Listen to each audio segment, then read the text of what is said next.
민수기 36장 5절부터 13절 말씀 마음을 집중하시고 함께 읽어보십니다.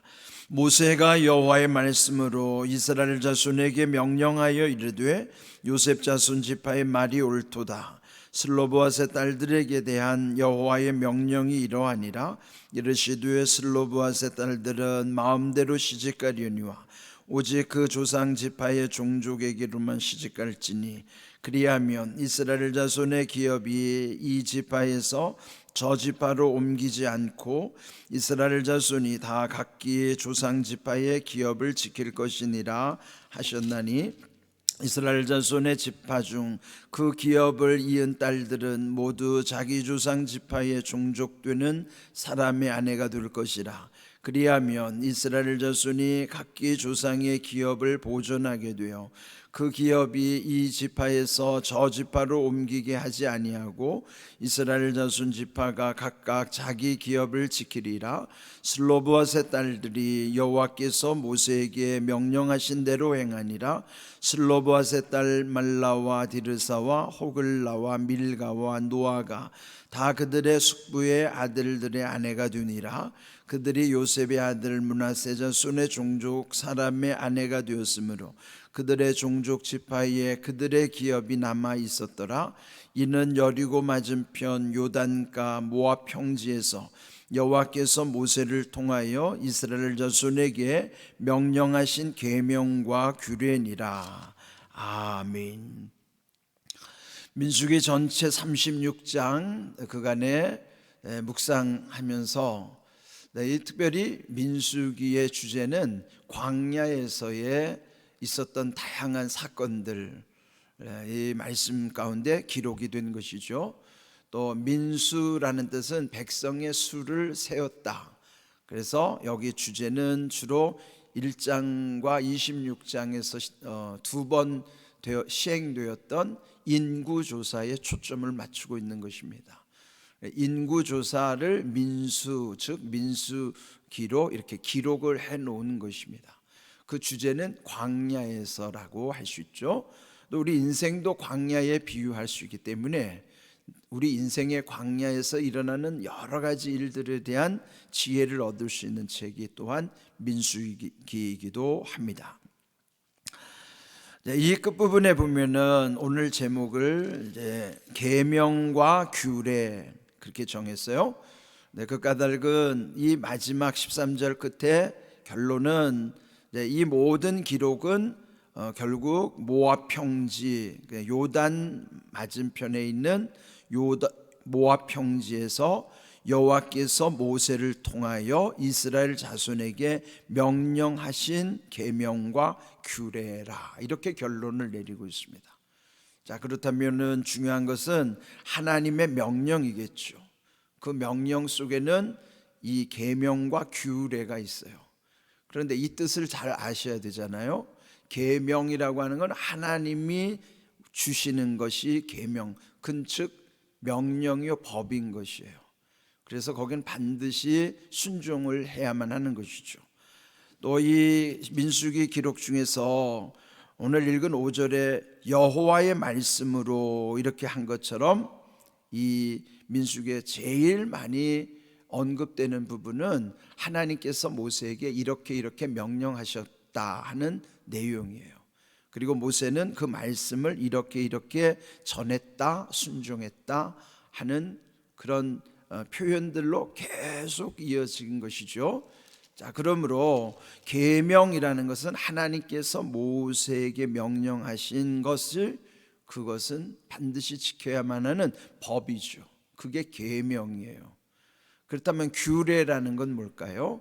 근데 이 명령대로 지키다 보니까 어느 한쪽에서는 조금 소홀히 여겨지는 부분도 있을 수 있습니다. 우리 지금 이 마지막 부분에 이른 주제처럼 그 슬로브앗의 딸들, 이미 27장에서도 슬로브앗의 5딸들이 자기들의 억울함을 모세와 지휘관들에게 와서 토로한 것이죠. 그는 땅을 분배할 때에 우리 아버지는 딸 5만 뒀는데 아들이 없다는 이유로 우리에게 땅을 분배해 주지 않는 것은 부당합니다. 그렇죠. 이렇게 이제 뭔가 좀 억울한 부분이 있을 수 있어요. 그러니까 이럴 때 이것을 모세에게 가지고 와서 이제 이거를 정당하게 이의를 제기하는 것이에요. 그러면 모세는 이것을 또 하나님께 고하고 하나님이 또 그것을 모세에게 또 이렇게 하라고 명령을 주시는 거예요.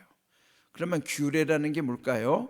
우리가 어떤 아쉬운 일들, 또 뭔가 좀 억울한 일이라든지 또 부족하고 미진한 부분에 대해서, 근데 이것을 어떻게 지혜롭게 풀어내는가, 그것도 절차를 따라서 이것을 주관하는 모세에게, 또 모세는 하나님께 이렇게 고해서 다시 하나님의 뜻이 그들 가운데 온전히 임할 수 있도록 하는 것.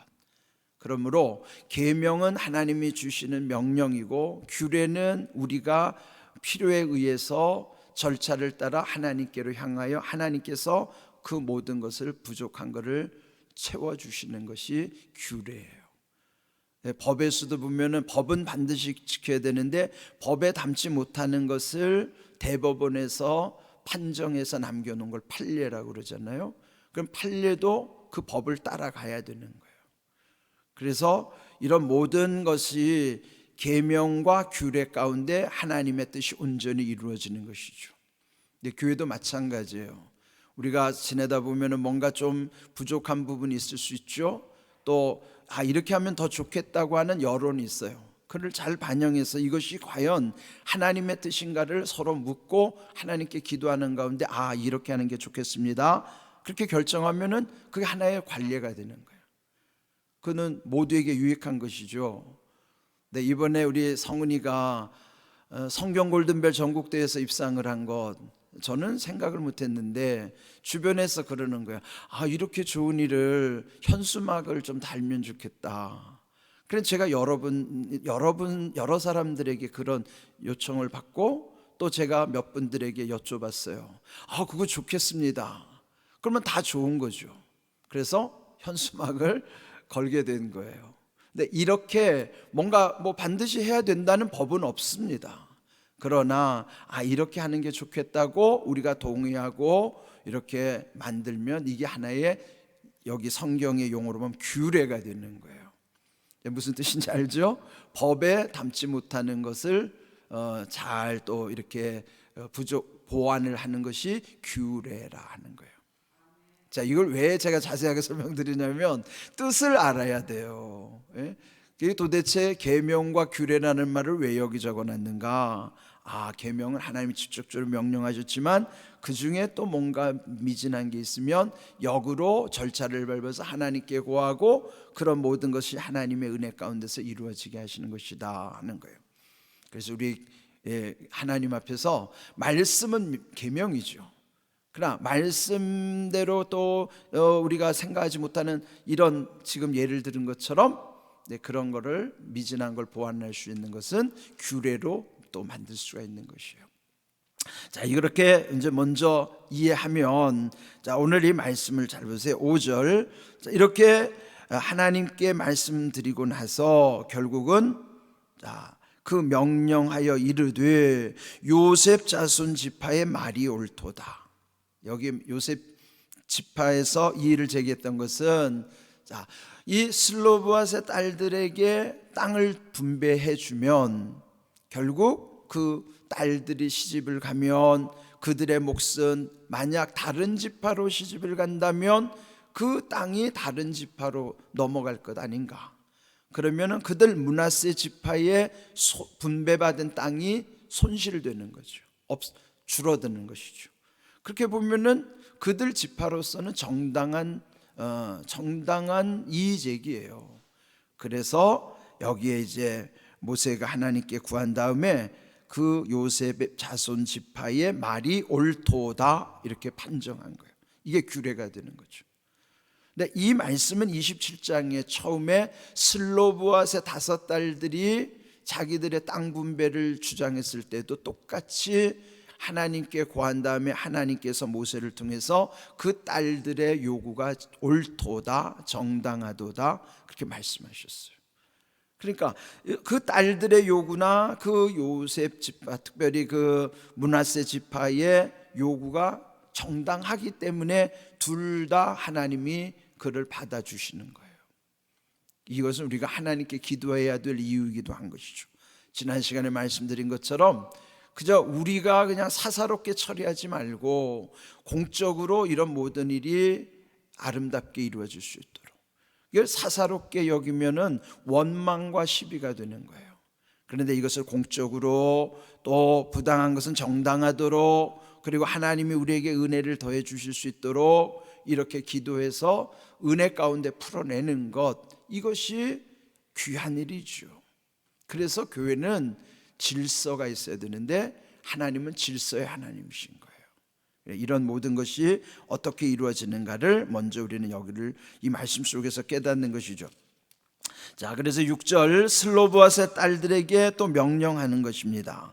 슬로보앗의 딸들은 마음대로 시집가려니와 오직 그 조상 지파의 종족에게로만 시집가라.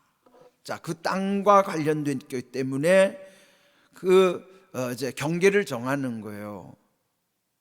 그들이 사적으로 결혼하는 것보다도 공적으로 그 므낫세 지파에 분배받은 땅을 지키는 것이 우선돼야 한다는 거예요. 무엇이 우선돼야 하느냐가 중요한 거예요. 우선순위를 정할 때 그 공적 영역이 먼저 중요하죠. 모두에게 해를 끼치면 안 되잖아요. 우리가 그렇잖아요. 개인의 자유가 아무리 중요하더라도 남에게 피해를 주지 않는 한에서 자기 자유가 보장돼야지, 남에게 자유를 주면서까지, 남의 피해를 주면서까지 이게 내 자유라고 주장하면 그건 잘못된 것이죠. 그래서 모든 것은 공적인 영역에 방해가 되지 않고 피해를 안 주는 영역 안에서의 사적 자유가 보장돼야 하는 것입니다. 그래서 여기도 보면은 그 슬로보앗의 딸들이 결혼하는 것은 사적 문제죠. 그렇지만은 그 지파에 손실을 줘서는 안 되고 피해 줘서는 안 되니까 이 두 가지를 어떻게 지혜롭게 하냐면, 마음대로 결혼을 하되 이 땅과 관련돼 있으니까 다른 지파와는 결혼할 수가 없고 너희 5 딸들만큼은 므낫세 지파에서만, 같은 지파 안에서만 결혼해야 된다. 이게 법인 거예요. 그러면 다 모두에게 유익하게 받아들일 수가 있잖아요. 이 딸들은 자기들의 땅을 지킬 수도 있고, 또 그 므낫세 지파에서는 그 땅을 잃지 않아도 되고, 그럼 모두가 다 유익한 거예요. 이렇게 하나님은요 모두에게 유익하도록 하시는 거예요. 이걸 오늘의 방법으로 하면 영어로 윈윈 한다고 그러죠. 모두가 승리자가 되는 거예요. 윈윈하게 하시는 것이 하나님의 뜻인 것이죠. 이렇게 지혜롭게 일을 판정하게 하신 것입니다. 그래서 결국은 이 모든 것 8절도 보면요, 이스라엘 자손의 지파 중 그 기업을 이은 딸들은 모두 자기 조상 지파의 종족되는 사람의 아내가 될 것이라. 그리하면 이스라엘 자손이 각기 조상의 기업을 보존하게 될 것이라. 이게 하나의 규례가 되면은 그 다음에 이런 사례가 생기면 그대로 그 일을 처리하면 되는 거예요. 한번 이런 일을 딱 겪어내면 그 다음은 그게 규례대로 그냥 적용하면 되는 것이에요. 이번에 이제 이렇게 현수막을 걸었으면 이제 다음에 또 우리가 축하해야 할 일이 있으면은 이거는 또 함께 축하하기 위해서 현수막 거는 거예요. 제가 이번에 현수막 걸면서 느낀 거는, 우리 교회 현수막 걸 일이 많았으면 좋겠다. 예? 그래서 그런 생각을 한 거예요. 그러니까 여러분이 잘 돼가지고 현수막 걸 일이 많으면 얼마나 좋겠어요. 하나님께도 영광을 돌리고 우리가 모두가 함께 축하하고 하면 얼마나 좋겠어요. 저는 우리 교회는요, 뭐 사돈이 땅을 사면 배 아프다고 남 잘 되는 꼴을 못 보는 그런 교회는 아니라고 생각합니다. 그저 잘 되는 걸 서로 축복해주고 서로 격려해주고 칭찬해주는 것이 우리 공항교회지, 뭐 남이 잘 되는 거를 시샘하고 그런 유치한 모습은 아니라고 저는 생각해요. 그래서 저는요, 이번에 하나의 좋은 규례가 된 것처럼 우리 교회 정말 많은 분들 현수막 달 일이 좀 많았으면 좋겠어요. 여러분들도요 현수막의 주인공이 됐으면 좋겠습니다. 그렇게 우리 모두가 하나님께 영광 돌리고 기뻐하실 수 있도록, 또 하나님은 이렇게 명령 가운데 계명도 주셨지만은 규례도 하나님이 다 들어주셔서 이런 모든 것이 아름답게 또 서로에게 유익하게 이룰 수 있도록, 그래서요 하나님께 영광 돌리는 일은 반드시 하나님의 영광이 우리 가운데 더해지도록 하시는 거예요. 하나님께도 영광을 돌리면 우리에게도 유익한 것입니다. 이런 귀한 일들이 아름답게 이루어질 수 있기를, 또 이 민수기 주제가 결국은 계명과 규례로 끝났는데 이런 모든 것을 우리 하나님의 은혜임을 기억하시고 우리 더욱 하나님께 영광 돌릴 수 있는 삶 되기를 주님의 이름으로 축복합니다. 아멘.